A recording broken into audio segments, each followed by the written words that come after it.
प्रिय भक्तों, आज मैं आप लोगों को एक कथा सुनाने जा रही हूँ, जिसे सुनने मात्र से आपके जीवन में सुख संपत्ति और धन की वर्षा होगी। तो चलिए कथा को प्रारंभ करते हैं। प्रिय भक्तों, हर साल आश्विन माह के कृष्ण पक्ष की अष्टमी तिथि को जितिया व्रत किया जाता है। इसे जीवित पुत्रिका व्रत भी कहा जाता है, जिसमें जीमूत वाहन भगवान की पूजा की जाती है। इस दिन सुहागन महिलाएं अपनी संतान के अच्छे स्वास्थ्य और लंबी आयु के लिए व्रत करती हैं। वहीं जिन महिलाओं की संतान नहीं होती है, वे संतान प्राप्ति के लिए यह व्रत रखती हैं। माना जाता है कि संतान के लिए रखे जाने वाले व्रतों में यह सबसे कठिन व्रत है। इस उपवास में महिलाएं 3 दिनों तक व्रत रखती हैं और यह व्रत निर्जला होता है। सप्तमी तिथि के दिन नहाए खाए और अष्टमी तिथि के दिन निर्जल उपवास रहकर नवमी तिथि के दिन व्रत का पारण किया जाता है। इस व्रत में शाम के समय मुख्य पूजा की जाती है और व्रत से जुड़े खास नियमों का पालन किया जाता है, तब यह व्रत पूर्ण माना जाता है। इस दिन सूर्य देव की पूजा भी की जाती है और उन्हें बाजरे और चने से बने व्यंजन अर्पित किए जाते हैं। व्रत रखने वाली महिलाओं को इस दिन किसी भी वस्तु को काटना नहीं चाहिए। कटे हुए फल या सब्जी का उपयोग भी नहीं करना चाहिए।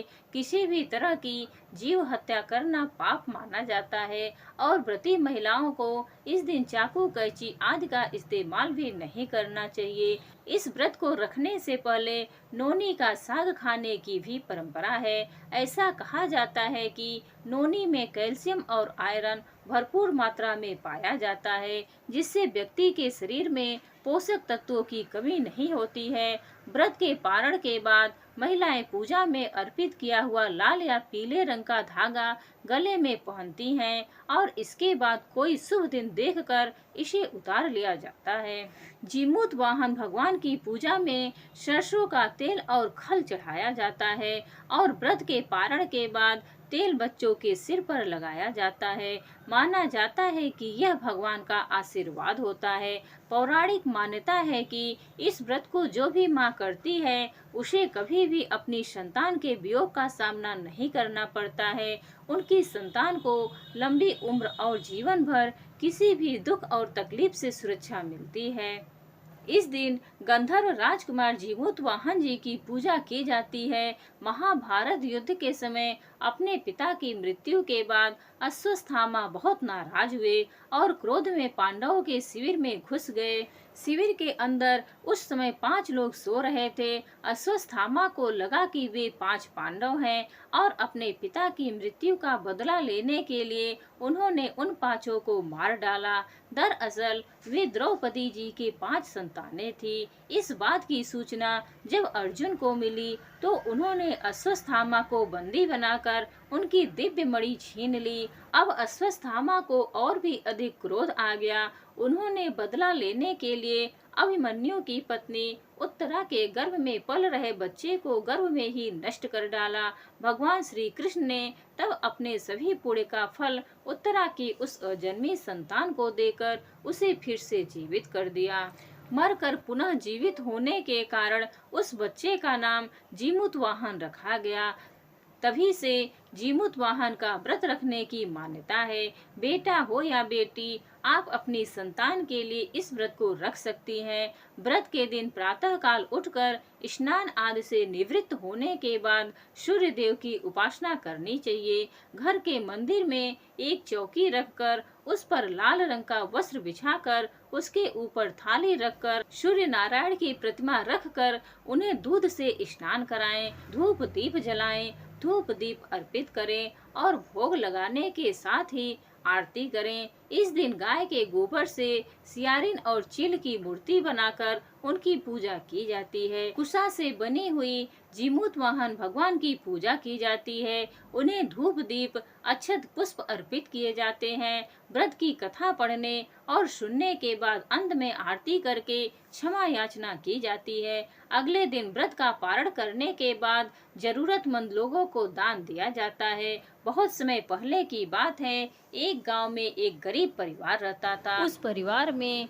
उसके माता पिता और एक 11 साल का लड़का रहता था। बेटे का नाम किशोर था, किशोर बहुत ही समझदार लड़का था। उसे जो भी मिलता वही खाकर संतुष्ट हो जाता था। वह कभी अपने माता पिता से यह नहीं कहता था कि पापा हम यह खाएंगे, हम वो खाएंगे। ऐसा इसलिए क्योंकि वह अपने माता पिता के दुख को समझता था। माता पिता को अपने बच्चे पर बहुत गर्व था, क्योंकि वह उनके दुख को समझता था। लेकिन माता पिता को यह अच्छा नहीं लगता था कि वे अपने बच्चे के लिए अच्छा भोजन नहीं ला पाते थे। एक दिन किशोर के पिता ने किशोर की माँ से कहा, सुनो मैं विदेश जाना चाहता हूँ। मैंने सुना है कि वहाँ आमदनी बहुत अच्छी होती है। मैं भी वहाँ जाऊँगा, बहुत पैसा कमाऊँगा और हर महीने तुम्हारे लिए पैसा भेजा करूँगा। तुम उस पैसे से बहुत सारा अनाज लाकर अपने बेटे को पेट भर के खिलाना और तुम खुद भी खाना। मैं कल सुबह ही विदेश के लिए रवाना हो जाऊँगा।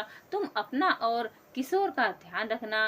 पिता की बात खत्म होते ही किशोर दौड़कर अपने पापा के पास आया और कहने लगा, पापा आप कल अकेले विदेश जाएंगे, मैं भी आपके साथ जाऊंगा। मैं भी पैसा कमाऊंगा और अपनी माँ के लिए अच्छी अच्छी साड़ी लेकर आऊंगा। मेरी माँ कितनी फटी पुरानी साड़ी पहनती है। पापा मुझे बहुत दुख होता है, इसीलिए मैं भी आपके साथ जाना चाहता हूँ। पापा मैं आपकी मदद करूंगा।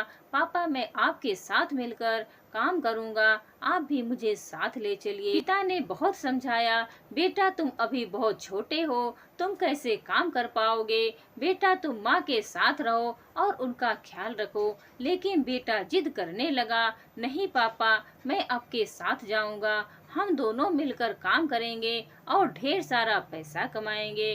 फिर ढेर सारा पैसा कमाकर माँ के पास लौट आएंगे और यहीं पर हमेशा रहेंगे। आखिरकार किशोर के पापा को हार मानकर किशोर को अपने साथ विदेश ले जाना पड़ा। जैसे ही सुबह हुई, किशोर और उसके पापा दोनों गाड़ी पकड़कर विदेश के लिए रवाना हो गए। इधर किशोर की माँ कुछ भी खाकर अपना दिन बिताने लगी। चाहे सत्तू हो या नमक रोटी, जो भी मिलता वही खाकर रह जाती थी। सोचती थी बच्चे हैं नहीं, पति है नहीं, तो अपने लिए क्या बनाऊं।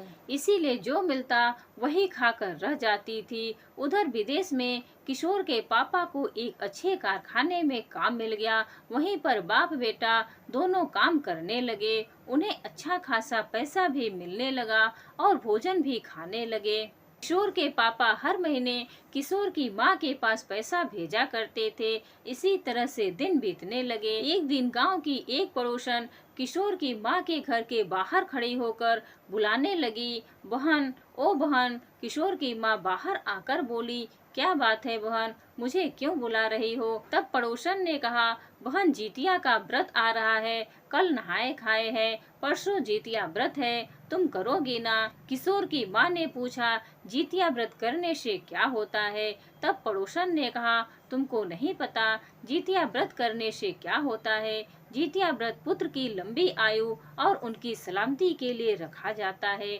जो भी माँ श्रद्धा पूर्वक जितिया का व्रत करती हैं, उनके बच्चों पर कभी कोई संकट नहीं आता है। सारे संकट को जितिया महाराज हरण कर लेते हैं। इसीलिए तुम अपने बच्चे की सलामती के लिए जितिया का व्रत करना। किशोर की माँ को लगा कि उसे भी अपने किशोर के लिए जितिया व्रत करना चाहिए। उसकी रक्षा के लिए तो किशोर की माँ ने पड़ोसन से कहा, ठीक है बहन, मैं भी जितिया व्रत करूंगी। कैसे करना है तुम बता दो।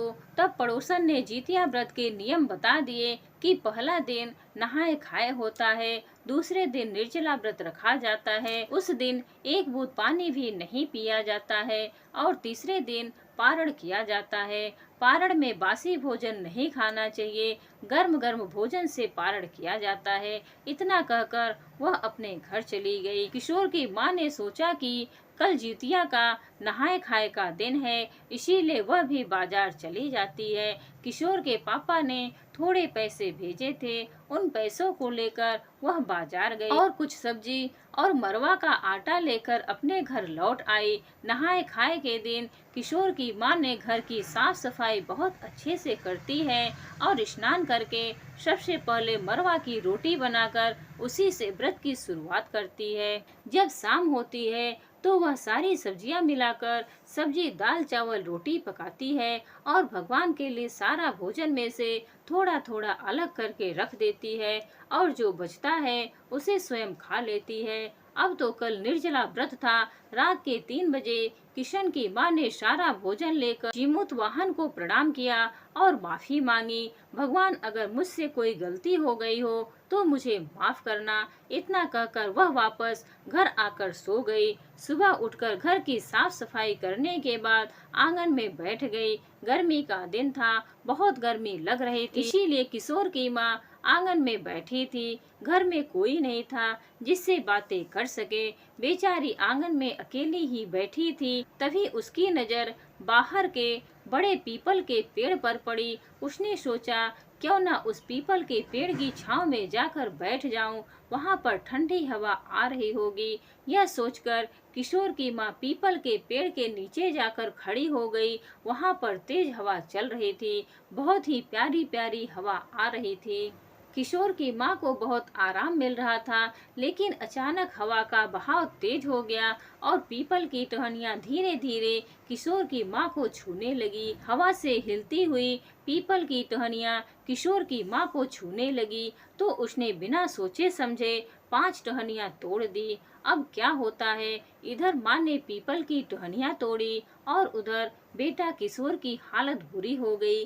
जैसे ही माँ ने पीपल की डाली को तोड़ा, वैसे ही बेटे की उंगली भी टूटने लगी। बेटा डर से चिल्लाता हुआ दौड़कर अपने पापा के पास गया और बोला, पापा, ऐसा लग रहा है जैसे कोई मेरी उंगली तोड़ रहा है, मेरी उंगली सीधी नहीं हो रही है। बेटे की बात सुनकर पिता बोले, अरे बुद्धू, ऐसा थोड़ी होता है, तुम्हारी उंगली में मरोड़ आ गया होगा, लाओ मैं देखता हूँ। बेटा बोला, नहीं पापा, मैं सच कह रहा हूँ। जब पापा ने बेटे की उंगली देखी तो वे भी हैरान रह गए। ऐसा लग रहा था कि किसी ने उंगली को तोड़कर लटका दिया हो। पिता तुरंत बेटे को डॉक्टर के पास ले गए। डॉक्टर भी देखकर हैरान हो गए। उन्होंने कहा, यह तो मेरे हाथ में नहीं है, मैं मलहम पट्टी कर देता हूँ, बाकी भगवान की मर्जी। भगवान से प्रार्थना कीजिए। वैसे भी आज जितिया का व्रत है, भगवान से प्रार्थना कीजिए कि आपके बेटे की उंगली ठीक हो जाए। मेरे बस में अब कुछ भी नहीं है। इतना सुनकर दुखी मन से बाप बेटा अपने कमरे में आ गए और अपने सारे सामान को पैक करके तुरंत गाड़ी पकड़कर अपने गांव के घर चले गए। तभी माँ ने जितिया का व्रत का पारण भी नहीं किया था। जब माँ ने अपने पति को देखा तो उसने पूछा, क्या बात है जी, आप इतनी जल्दी कैसे आ गए? ना कोई चिट्ठी, ना कोई समाचार, और आप उदास क्यों लग रहे हैं? क्या हुआ है? मालिक नाराज हो गए क्या? बताइए क्या हुआ है? पत्नी की बातें सुनकर किशोर के पापा आगे बढ़ गए और पीछे किशोर खड़ा था जिसके हाथों में पट्टी बंधी हुई थी। यह देखकर माँ का दिल टूट गया और वह जोर जोर से रोने लगी। उसने कहा, जितिया भगवान, मैंने आपका व्रत क्यों किया था? अपने बेटे की सुरक्षा और सलामती के लिए, लेकिन आज मेरे बेटे को कष्ट क्यों सहना पड़ रहा है? भगवान, मेरे साथ ऐसा क्यों हुआ? भगवान, क्या मुझसे कोई गलती हो गई है? बताइए भगवान। मैंने तो सुना था कि जो भी माता जितिया व्रत रखती हैं उसके बच्चे की आप रक्षा करते हैं, लेकिन मेरे साथ ऐसा क्यों? इतना कहते कहते माँ जोर जोर से रोने लगी। दिन भर रोती रही। माँ अपने बेटे के पास सिर हिलाते हिलाते कब रात हो गई उसे पता भी नहीं चला। रात होते ही माँ की आंखें भी लग गई। उसी सपने में जीमूत वाहन आकर किशोर की माँ से कहते हैं, तुमने आज जितिया का व्रत रखा था और तुमने क्या किया? तुम्हें याद है, व्रत के दिन तुमने पीपल के पेड़ के नीचे जाकर उसकी 5 डालियां तोड़ी थी। क्या तुम्हें याद है या भूल गई? तुम्हें नहीं पता, जितिया के व्रत के दिन एक पत्ता भी नहीं तोड़ा जाता है। और तुमने क्या किया? पीपल की डाली को ही तोड़ दिया। तुमने भी तो पीपल वृक्ष की उंगली को तोड़ा है, इसी कारण तुम्हारे बेटे की उंगली टूटी है। शुक्र मनाओ कि तुमने सिर्फ 5 ही डाली तोड़ी है, इसलिए तुम्हारे बेटे की सिर्फ 5 ही उंगलियां टूटी हैं, वरना और भी अनर्थ हो सकता था। अब माँ सपने में हाथ जोड़कर भगवान से कहती हैं, हे भगवान, मुझसे गलती हो गई, मुझे माफ कर दीजिए, मेरे बेटे को इतनी तकलीफ मत दीजिए, उसकी उंगली ठीक कर दीजिए, भगवान ठीक कर दीजिए। भगवान कहते हैं, तुम्हारे बेटे की उंगली ठीक हो जाएगी, लेकिन जैसे जैसे तुमने पीपल की डाली तोड़ी है, उसी दायरे में जैसे जैसे पत्ते निकलना शुरू होंगे, वैसे वैसे तुम्हारे बेटे की उंगली भी ठीक होनी शुरू हो जाएगी। अब जैसे ही किशोर की माता की आंखें खुली, सपने की बात याद आ गई। बेचारी दौड़ते दौड़ते पीपल के पेड़ के पास जाती है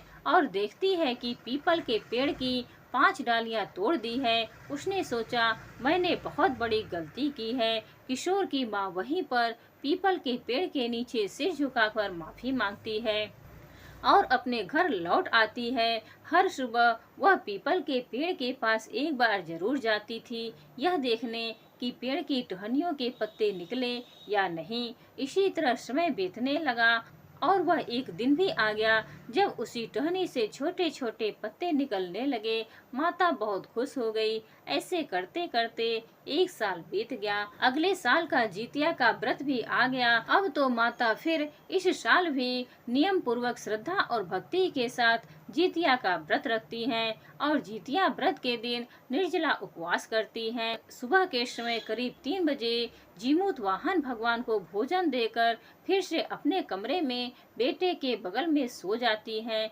जैसे ही भगवान भोजन खाने आते हैं, भोजन खाने के बाद बच्चे के सिर पर हाथ फेरकर वहां से चले जाते हैं। जीमूत वाहन भगवान के आशीर्वाद से उस बालक के शरीर के अंदर शक्ति आ जाती है। उसकी 5 उंगलियां एकदम ठीक हो जाती हैं और वह पहले से बहुत ही बलवान हो जाता है। किशोर की नींद खुलते ही वह जल्दी से अपने माता पिता को जगाता है और कहता है, माँ पापा देखिए, मेरी उंगली ठीक हो गई है और मुझे लग रहा है कि मेरा शरीर बहुत बलवान और शक्तिशाली हो गया है। माँ, ऐसा लग रहा है कि रात के 3 बजे कोई मेरे सिर पर हाथ रखकर चला गया और तभी से मैं बहुत ही शक्तिशाली और स्वस्थ महसूस कर रहा हूँ। माँ, यह सब तेरे जितिया व्रत का प्रभाव है। मैं समझ गया कि यह सब भगवान की कृपा है। माँ की आंखों में खुशी के आंसू भर आते हैं। माँ दौड़कर वहाँ जाती है जहाँ जितिया व्रत का पूजन किया था और सिर झुकाकर जितिया भगवान को प्रणाम करती है और कोटि कोटि धन्यवाद करती है। बेटा भी जीमूत महाराज के पास जाकर सिर पटक कर प्रणाम करता है। जहाँ माता ने जीमूत भगवान का पूजन किया था, वहाँ से दौड़ते हुए माता पीपल पेड़ के नीचे जाती है और पीपल महाराज से माफी मांगती है। माता कहती है, पीपल महाराज, हमसे बहुत बड़ी गलती हो गई, भगवान हमें माफ कर दे। मैं सबको बता दूंगी कि जितिया व्रत के दिन कोई भी चाकू से सब्जी नहीं काटे। मैं यह बात पूरी दुनिया में फैला दूंगी। यहाँ तक कि मैं जितिया व्रत के दिन अपने बालों में भी कंघी नहीं करूंगी। इतना कहकर माता पीपल महाराज से माफी मांगकर अपने घर लौट आती है और गर्म गर्म भोजन बनाकर पारण करती है।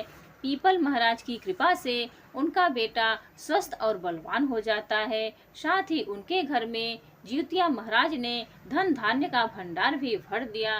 कहते हैं, जितिया व्रत के दिन एक धागा भी नहीं तोड़ना चाहिए। अब आप सोचेंगे कि एक धागा भी नहीं तोड़ना चाहिए, लेकिन घर के सदस्यों के लिए भोजन तो पकाना पड़ेगा, सब्जी तो काटनी पड़ेगी।